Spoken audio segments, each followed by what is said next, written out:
Allah sözü ol qəlbinə, səsdir sənin üçün. Həzmetsən onu ruhuna, bəsdir sənin üçün. Nəfsani olan kəslərə bir an qulaq asma.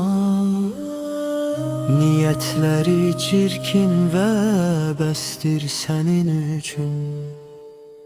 Ruhun əbədi həm məzəli varlıq olarkən, cismin özü bir canlı qəfəsdir sənin üçün.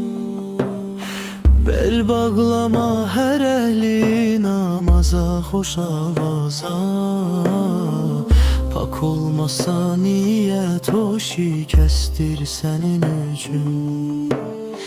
Ged əhli vəfa zövq-u səfa səmtinə sari, onlardakı rəhmani nəfəsdir sənin üçün.